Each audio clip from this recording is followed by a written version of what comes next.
আজি মই বিশেষ কাৰণত আজি এই সংবাদ মেলৰ আয়োজন কৰিছোঁ।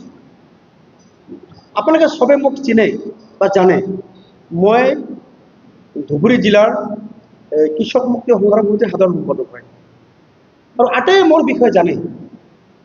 মই বিগত দিনত জাতিৰ হকে অন্যায়ৰ বিৰুদ্ধে মই ফাট কৰি আহিছোঁ। যোৱা শুক্ৰবাৰ ৰাতি মোৰ গাটো বেয়া আছিলে। যোৱা শুক্ৰবাৰ ৰাতি 10টামান বজাত মই মোৰ ঘৰত টুকৰুত গৈছিলোঁ আৰু ঠিক তেনে সময়তে বিলিচিপাৰা থানাৰ পুলিচ আৰু নয়াৰ থানাৰ পুলিচ 4-5জন পুলিচৰ দল এটাই মোৰ ঘৰত অনাধিকাৰ প্ৰৱেশ কৰি মোক বিছনাৰ পৰা জগায় আৰু মোক কৈছে যে বিলিচিপাৰা থানাৰ ভাৰপ্ৰাপ্ত আৰক্ষী বিষয়া অতকচি ৰাস্তাত ৰখি আছে, আপোনাক মাতিছে। আৰু এই কথা কৈ মোক ঘৰৰ পৰা উলিয়াই গাড়ীত উঠালে আৰু মোক লগে লগে বিলিচিপাৰা থানালৈ লৈ গ'ল।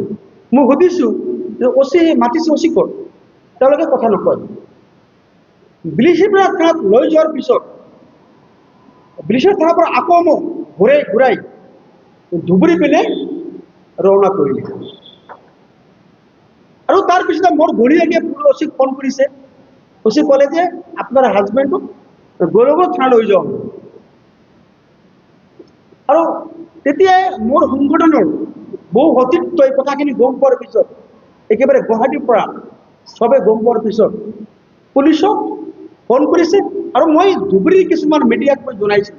তেওঁলোকে গৌৰৱ থানাত ফোন কৰিছে আৰু গৌৰৱ থানা অচি কৈছে সেই বিষয়ে আমি নাজানো, মই নাজানো। বিষয়টো হ'ল যে তাৰপিছত মোক লৈ যাওঁতে পানবাৰীৰ পৰা আকৌ মোক ঘূৰাই আনি বিলিচিপাৰাত ৰাতি 12টা বজাত বিলিচিপাৰাত মোক মেডিকেল কৰাই মোক থানাৰ পৰা এৰি দিলে আৰু অচিজনে মোক ক'লে যে আপোনাক কাইলৈ দিনৰ 10 বজাত বা 11 বজাত গৌৰৱ থানাৰ অচি আহিব, আপোনাৰ ষ্টেটমেণ্ট ল'ব।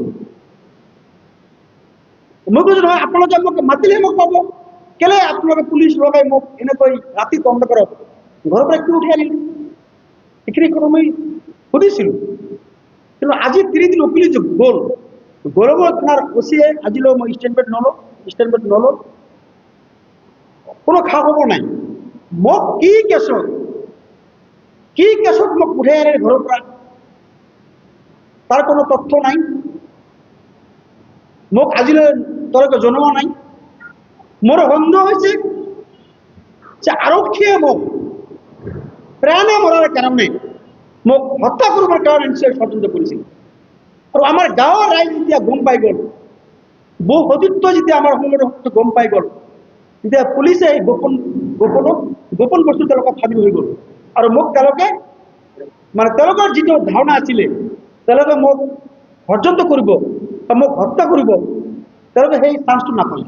আপুনি জানে যে ন্যায়াধীশ ধাৰাবাহিক বাতৰি সোণাৰ আন্তঃৰাষ্ট্ৰীয় বাণিজ্য কেন্দ্ৰ, সেই ক্ষেত্ৰত কিবা আপোনাৰ মুখ বন্ধ কৰাৰ ক্ষেত্ৰত বা কিবা ক্ষেত্ৰত সেইটো হ'ব পাৰে।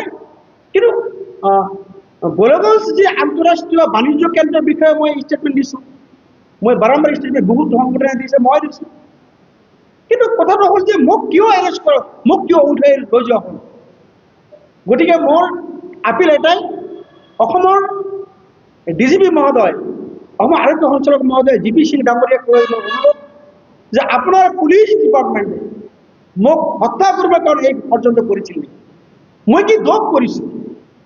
মইতো চোৰ ডকাইত নহয়, মইতো ক্ৰিমিনেল নহয়, মই গণ সংগঠন কৰোঁ, সবাই জানে। গতিকে বিলিচিপাৰা আৰক্ষীয়ে বা ধুবুৰী জিলা আৰক্ষীয়ে মোক কেনেকৈ কোন কেছত মোক উঠাই লৈ গ'ল, এই বিষয়টো প্ৰশ্নৰ উদ্ভৱ হৈছে। বিষয়টো খুব তাৎপৰ্যপূৰ্ণ আৰু মোৰ ধাৰণা হৈছে যে পুলিচে মোক মানুহে গম নোপোৱাকৈ মোক তেওঁলোকে বেলেগ ৰাস্তাত লৈ গৈ মোক তেওঁলোকে এনকাউণ্টাৰ কৰিব বিচাৰিছে। গতিকে মই আজি আমাৰ বন্ধু সাংবাদিকসকলক মাতিছোঁ যে আপোনালোকে মোৰ বিষয়ে জানে, এই বিষয়টো আমি ধুবুৰী জিলাৰ SP আৰু অসমৰ মুখ্যমন্ত্ৰী মহোদয়, অসমৰ DGP GP সিং ডাঙৰীয়াক অনুৰোধ জনাইছোঁ যে আপোনাৰ আৰক্ষী বিভাগে কি কাৰবাৰ আৰম্ভ কৰিছে। নিরাপত্তা পুলিশে মানুহক নিরাপত্তা দিব, পুলিশের প্রতি আমার আস্থা আছে, আমার আস্থা আছে। কিন্তু পুলিশে এনেকৈ কোনো জাননী মোক নজনাকৈ, কোনো নোটিছ নিদিয়াকৈ, কোনো কেছ নকৰাকৈ মোক কেনেকৈ পুলিশে ৰাতি ঘৰৰ পৰা চোঁচৰাই আনিব পাৰে? এই বিষয়টো মই ৰাইজক অনুৰোধ জনাইছোঁ, ৰাইজে এই বিষয়টো বিবেচনা কৰিব। আৰু অসমৰ জিপি সিং ডাঙৰীয়া, অসমৰ আৰক্ষী সঞ্চালক মহোদয়ক অনুৰোধ জনাইছোঁ যে আপুনি এই খবৰটো ৰাখিব আৰু মোক কিয় উঠাই লৈ গ'ল ইয়াৰ ইনকুৱাৰী হ'ব লাগিব। মই কি দোষ কৰিলোঁ? অখিলগড় সংগঠন কৰোঁতে মোৰ জীৱনৰ পাপ হ'ল নেকি? মই জনতাৰ পক্ষত মাত দিবৰ কাৰণে মোৰ পাপ হ'ল নেকি? মই কি পাপ কৰিলোঁ? এতিয়ালৈ ধুবুৰী জিলাৰ আৰক্ষী প্ৰশাসনে মোক জনোৱা নাই। অতি দুৰ্জনৰ কথা, অতি দুখৰে মই ক'ব বিচাৰোঁ যে এনেকৈ মোক অপমান কৰা হৈছে, এনেকৈ মোক হত্যা পৰ্যন্ত কৰা হৈছিল নেকি? গতিকে এই বিষয়টো অসমৰ মুখ্যমন্ত্ৰী মহোদয়, অসমৰ গৃহ বিভাগ, অসমৰ ডিজিপি জিপি সিং ডাঙৰীয়াক মোৰ অনুৰোধ যে আপুনি অচিৰেই মোক কিয় এনেকৈ চোৰ ডকাইতৰ ধৰে, মোক ক্ৰিমিনেলৰ ধৰে মোক ঘৰত উঠাই আনিছে। আৰু মোৰ ঘৰৰ পৰা উঠাই অনাৰ সময়ত মোৰ বাচ্চাবিলাকে দেখিছে, মোৰ একমাত্ৰ ল'ৰা, এই কেঁচুৱা ল'ৰাটো পুলিচৰ ভয়ত কান্দি দিছিলে। তেওঁ চিঞৰিছে যে দেউতাক লৈ গ'ল।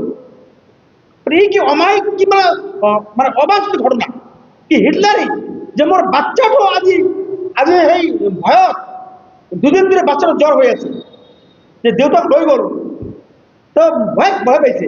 গতিকে এনেকুৱা বৰ্বৰতা মই জীৱনত দেখা নাই যে বিলিছ